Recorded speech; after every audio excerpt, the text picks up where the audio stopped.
அனைவருக்கும் வணக்கம். இன்றைக்கான கேள்வி என்னன்னா, எனக்கு மிகவும் பிடித்தவர்,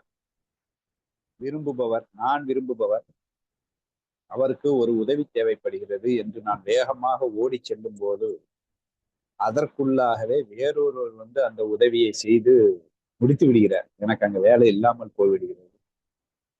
உடனே மனம் கஷ்டப்படுகிறது. இதற்கு காரணம் என்ன? இதிலிருந்து விடுபடுவதற்கு நான் என்ன செய்வது? இதுதான் இன்றைக்கான கேள்வி. இதற்கு காரணம் என்ன அப்படின்னு பார்க்கும்போது, ஒண்ணு வந்து அகங்காரம், இன்னொன்னு வந்து பொசசிவ். ரெண்டு ஒண்ணு ரிலேட்டர்ஸ் தான், கொஞ்சம் வேறுபாடு இருக்கும். அப்ப அந்த அகங்காரம்னா என்ன அப்படின்னா, நான் தான் அதை செய்ய வேண்டும், வேற யார் செய்தாலும் அது வந்து தெளிவாக இருக்காது, சரியாக இருக்காது அப்படின்னு ஒரு ஃபீல். அதனால நான் தான் அது பண்ணியிருக்கணும், நான் பண்ணாதான் நான் சரியா பண்ணுவேன், சூப்பரா பண்ணுவேன், தெளிவா பண்ணுவேன் அப்படின்னு எனக்கு ரொம்ப பிடிச்சவன்.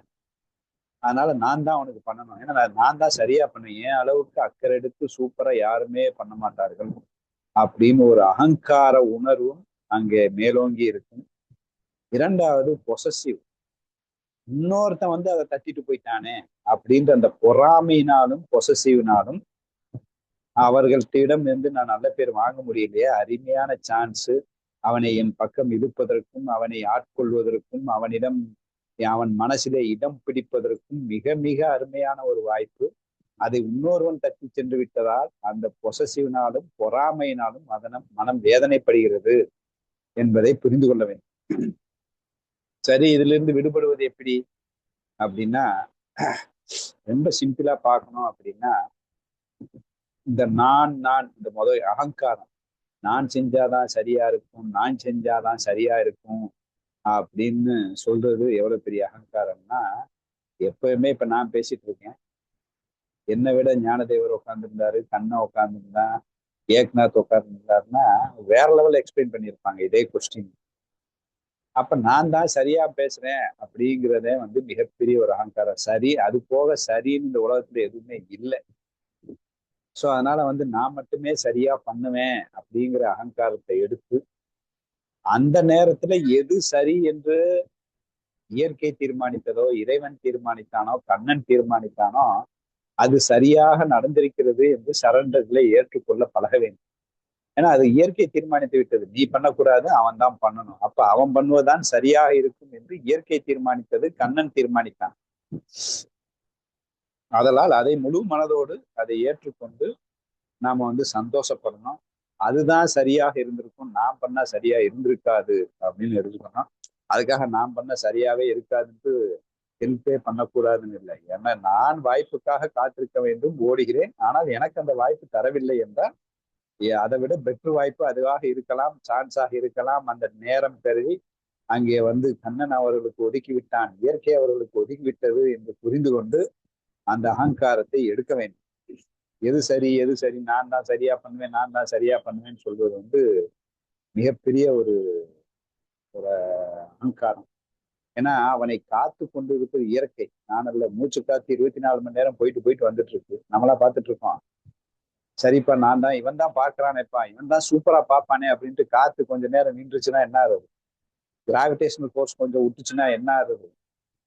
அந்த இயற்கை பஞ்சபூதங்கள், கிராவிடேஷன் மரம் எல்லாம் வந்து 24 மணி நேரம் அவன் நல்லா இருப்பதற்காக பிரதிபலன் எதிர்பார்க்காமல் சூப்பராக உழைத்துக் கொண்டிருக்கான். அப்ப அந்த இயற்கை ஒன்று முடிவு செய்கிறது அவனுக்கு எது சரி என்றால் அதுதான் சரியாக இருக்குமே ஒழிய நாம எதுவுமே பண்ணல யாருடைய வாழ்க்கையிலும். நம்ம வாழ்க்கையே அவன் தான் ஓட்டிட்டு இருக்கான், இயற்கை. அப்படி இருக்கும்போது நான் பண்ணுவதுதான் சரியாக இருக்கும் என்று எண்ணுவது மிகப்பெரிய அகங்காரம் என்பதை புரிந்து கொள்ள வேண்டும். ரெண்டாவது அந்த பொசசிவ், பொறாமை. நம்ம எந்த அளவுக்கு பொசஸ் பண்ணாம பொறாம பண்ணாம இருக்கிறோமோ அந்த அளவுக்கு நம்ம நினைச்சது நடக்கும். அட்லீஸ்ட் அவங்க நம்மகிட்ட இருக்க வாய்ப்பு இருக்கு. ஆனா இந்த பொசஸ் பொறாம பண்ணா கன்ஃபார்மா விலகி போறதுக்கு நிறைய வாய்ப்பு.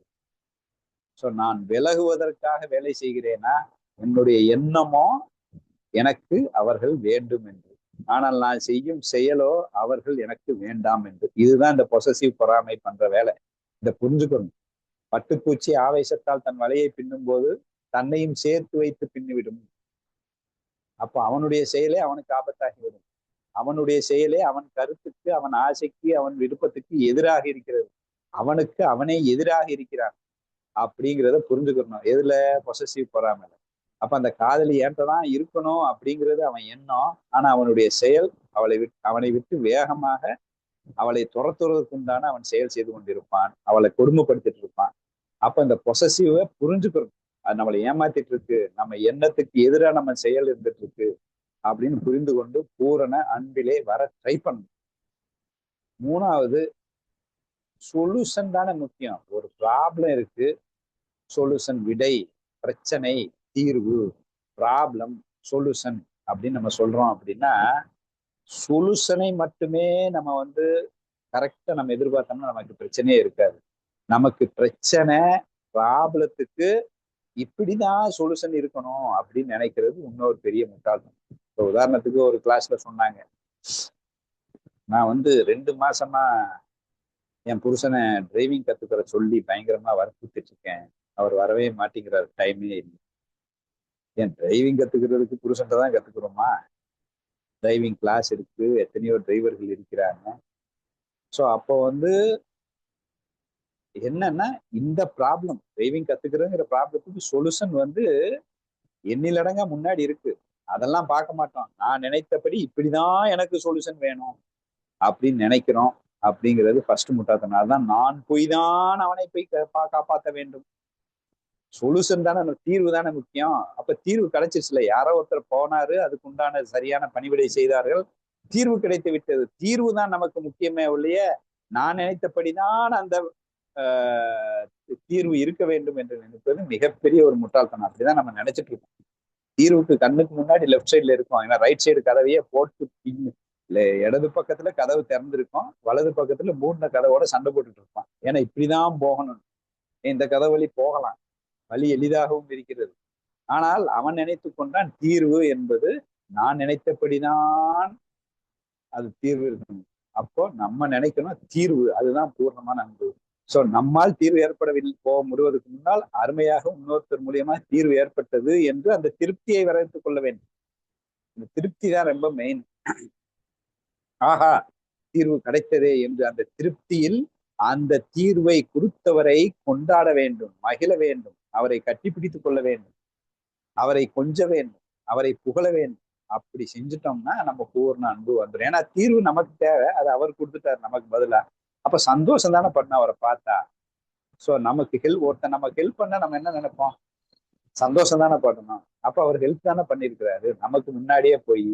அப்ப எவ்வளவு சந்தோஷப்பட வேண்டிய விஷயம் என்பதை புரிந்து கொண்டு அதை முழுமையாக அந்த பூர்ண அன்புல இருந்தா தீர்வுனால் சந்தோஷப்படுவோம். தீர்வு கொடுத்தவரையும் பெருமையாக பார்த்து அவரையும் சந்தோஷமாக பார்ப்போம், பெருமையாக பார்ப்போம் என்பதை புரிந்து கொள்ள வேண்டும். அப்படி இல்லைன்னா பொசசிவ் பொறாமலை இருந்தோம்னா எதற்காக நான் எதை செய்கிறேனோ அதை இழந்து விடுவேன் என்பதை புரிந்து கொள்ள வேண்டும். மூணாவது, அகங்காரத்துல நான் செய்வதான் சரி என்று இருந்தேன்னா அப்ப இயற்கையை தான் எல்லாமே பண்ணிட்டு இருக்கு. இதுல நானும் ஒண்ணுமே இல்லை என்பதை புரிந்து கொண்டாலும் அந்த அகங்காரத்தை விட்டு வெளியே வந்துவிடலாம். ஸோ இதுதான் என்னுடைய ஆன்சர்.